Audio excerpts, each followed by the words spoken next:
গোটা পৃথিবীতে এখন মুমিনের ঈমান নিয়ে খেলা হচ্ছে। মুমিনের ঈমানের অবস্থা নিয়ে এখন তারা তামাশা করতেছে গোটা পৃথিবী।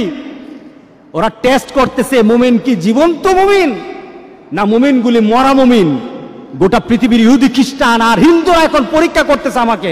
এটা আমার রাসূলের কথা। মরে দেখো তোমার শান, তোমার মর্যাদা, তোমার অবস্থান, তোমার ক্ষমতা, তোমার অর্থ, মরে দেখো। তুমি যদি নিজের জীবনকে মূল্যায়ন করতে না পারো, আল্লাহ যেটা বলেছেন ইল্লাল্লাযীনা আমানু, যদি ঈমানদার না হয় মরো, তুমি কতটুকু ক্ষমতা, তোমার কতটুকু অর্থ, তোমার কতটুকু গাম্ভীর্যতা, তোমার কত মর্যাদা। ফেরাউন, সাদ্দাত, নমরুদই তো দুনিয়াতে থাকতে পারে নাই। কথা ঠিক আছে কিনা বলেন? ফেরাউন, সাদ্দাত, নমরুদই তো দুনিয়াতে নাই। আছে নাকি? ফেরাউনের বাড়ি আছে, সাদ্দাতের বাড়ি আছে, সম্পদ ছিল কিনা বলেন? সবই তো ছিল, কিন্তু তারা কি লাভবান না ক্ষতির মধ্যে আছে? ক্ষতির মধ্যে আছে। আল্লাহু আকবার, আল্লাহু আকবার। ইল্লাল্লাযীনা আমানু, যারা ঈমানদার, আল্লাহ বলেন তার কোনো ক্ষতি হবে না। একটা মুমিন যদি চিন্তা করে আমি এখানে কেন আসলাম, কেন এলাম পৃথিবীতে, আমাকে কি করতে হবে, আর আমার পরবর্তী ডেস্টিনেশন কোথায়, আমি পরবর্তীতে কোথায় যাব, এই তিনটা চিন্তা কোনো বান্দা যদি ধারণ করে, আল্লাহ সুবহানাহু ওয়া তাআলা তার আখিরাতকে গুছিয়ে দিবেন। আমাদের জীবনটা কেমন, আমাদের জীবনটা সম্পর্কে আমরা কি চিন্তা করতে পারি? কোনো ব্যক্তি হাতের মধ্যে বরফ নিল, বরফটা হাতে ধরে রাখলে সে যতক্ষণ পর্যন্ত বরফের দিকে তাকিয়ে থাকে, সে চিন্তা করে আমার ব্যবসা হবে, আমার হাতে বরফ আছে। বলেন তো দেখি বরফ কি থাকবে? হ্যাঁ, ধরে রাখেন তো বরফ, কতক্ষণ পর কি হবে? বরফ আর পাওয়া যাবে না, বরফ আর থাকবে না তার হাতে। মানুষের জীবনটা তেমন। আপনি বরফ হাতে নিয়ে রেখেছেন, আপনার জীবনটা একটা বরফের মতো, হাতে বরফ, আপনার বরফ কিন্তু গলে যাচ্ছে। কিভাবে যাচ্ছে? এক একটা মুহররম মাস চলে আসে, 1441 সাল ছিল, চলে গেছে, বরফ গলে গেছে। 1442 সাল এসেছে, আনন্দ হওয়ার কিছু নেই, বরফ কিন্তু গলে গেছে।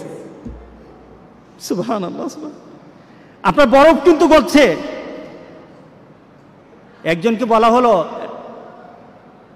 যে আমাকে নোটিশ করে দিও, আমাকে জানিয়ে দিন। আল্লাহর কাছে বলল দাউদ আলাইহিস সালাম, রব্বুল আলামিন আমার শেষ মুহূর্তটা আমাকে জানিয়ে দিও, শেষ মুহূর্তটা আমাকে জানিয়ে দিও, আমার জীবনের শেষ মুহূর্তটা আমাকে একটু নোটিশ করে দিও।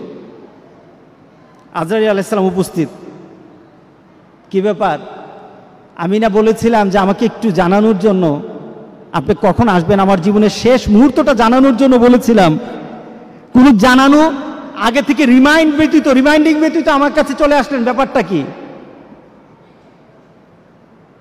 আজরাইল আলাইহিস সালাম বললেন কথা আছে। আপনার দাঁতের অবস্থা কি? নাই, একটা রিমাইন্ডিং। চোখের অবস্থা কি? আগের মতো দেখি না, আরেকটা রিমাইন্ডিং। আপনার শরীরের শক্তি কোথায়? হারিয়ে গেছে, আরেকটা রিমাইন্ডিং। কি বলেন? দাড়িগুলি পেকে গেছে, তার মানে এই নয় তুমি আরো চিন্তা করতেই থাকবে, চলতেই থাকবো। আমার জীবনের গতি আছে, চলতে থাকবো, তা নয়, বরং তোমার প্রত্যেকটা জিনিসের মধ্যে নোটিশ করে করে জানানো হচ্ছে তোমার জীবন কিন্তু শেষের দিকে।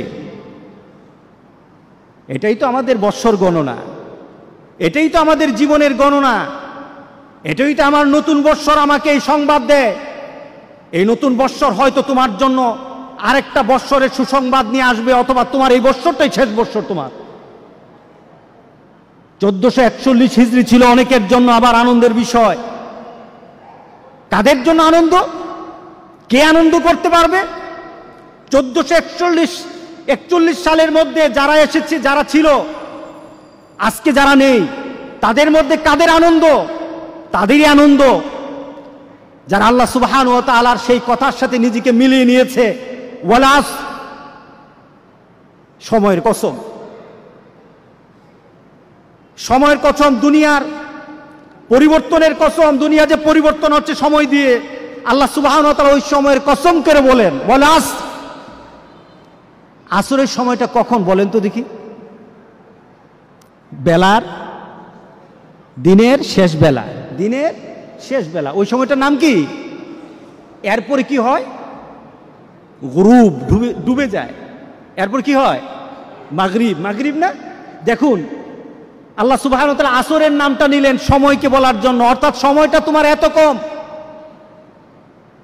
তোমার সময়টা এত কম, তুমি আসরের সময় মাত্র আছো, একটু পরে কিন্তু সূর্য ডুবে যাবে। তোমার জীবনটা আসরের মতো, একটু পরে কিন্তু তোমার মাগরিব চলে আসবে। অর্থাৎ তোমার জীবনের যে সূর্যটা আছে, সূর্যটা কিন্তু প্রান্তে চলে এসেছে। তুমি সব সময়, তোমার জন্ম থেকে তুমি জীবনের প্রান্তে আছো, ডুবে যাবে একটু পরে মাগরিব হয়ে যাবে। এটাই তোমার জীবন, ঠিক না? আসরের থেকে মাগরিব কতটুকু সময়? অল্প সময়। আল্লাহু আকবার, আল্লাহু আকবার, আল্লাহু আকবার। আল্লাহ কি তুলনা দিলেন বলে। এখন মিলিয়ে নেন, আপনার আমার জীবনকে এখন মিলাই। আল্লাহ বলছেন ইন্নাল ইনসানা লাফি খুসর। প্রত্যেকটি মানুষ, প্রত্যেকটি মানব, ইনসান বলা হয়েছে, হিউম্যান কাইন্ড, প্রত্যেকটি মানুষ আল্লাহ বলছেন ক্ষতিগ্রস্ত, সবাই ক্ষতির মধ্যে আছে। আমরা ক্ষতিতে আছি কিনা বলেন? গত বছর 1441 সাল যখন আসে, আপনার দেহের মধ্যে কিন্তু একটু শক্তি ছিল, ভালো অবস্থা ছিল। 41-এর মাঝেই বিশাল পরিবর্তন হয়ে গেল গোটা পৃথিবীর। একটা কষ্টদায়ক পরিবেশ আরম্ভ হয়ে গেল। যার সাথে কথা বলি শরীরটা ভালো না, আগে তো শরীরটা ভালো থাকতো, এখন যেন কেন ভালো না, খালি জ্বর উঠে, ঠিক না? আগে তো এত কাশি দিতাম না, এখন খালি কাশি দিলেই মনে করে যে আমার জীবনের অবস্থা এদিক ওদিক হয়ে গেছে। কথা ঠিক আছে কিনা? তার মানে কি, আপনি 1441 সাল থেকে এখন আপনি এমন জীবনে চলে আসছেন, আপনি নিজেকে প্রশ্ন করে বলতেছেন আমি ক্ষতিগ্রস্তের মধ্যে, আমার দেহ নষ্ট হয়ে যাচ্ছে, আমার দেহের পরিবর্তন চলে আসতেছে, আমি দুর্বল হয়ে যাচ্ছি, আমার চিন্তা চেতনায় দুর্বল হচ্ছি, আমার ভাবনাতে দুর্বল হচ্ছি, আমি আমলে দুর্বল হয়ে যাচ্ছি। আগের মানুষগুলির আমল শুনলে চোখে পানি চলে আসে, আমি করতে পারছি না, আমি ক্ষতিগ্রস্ত। কে বলেছেন? আল্লাহ সুবহানাহু ওয়া তাআলা বলেছেন ইন্নাল ইনসানা লাফি খুসর। পড়েন ইন্নাল ইনসানা লাফি খুসর। আল্লাহ বলেন না, আমার কিছু বান্দাকে আমি কিন্তু ক্ষতির মধ্যে ফেলে দেব না। আমরা কি পড়তে চাই বলেন তো দেখি?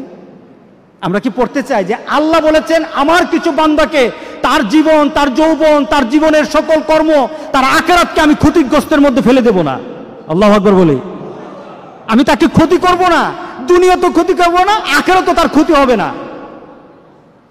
ইল্লাল্লাযীনা আমানু ওয়া আমিলুস সালিহাত। মিলাই নেন, ঈমান, যার ঈমান আছে।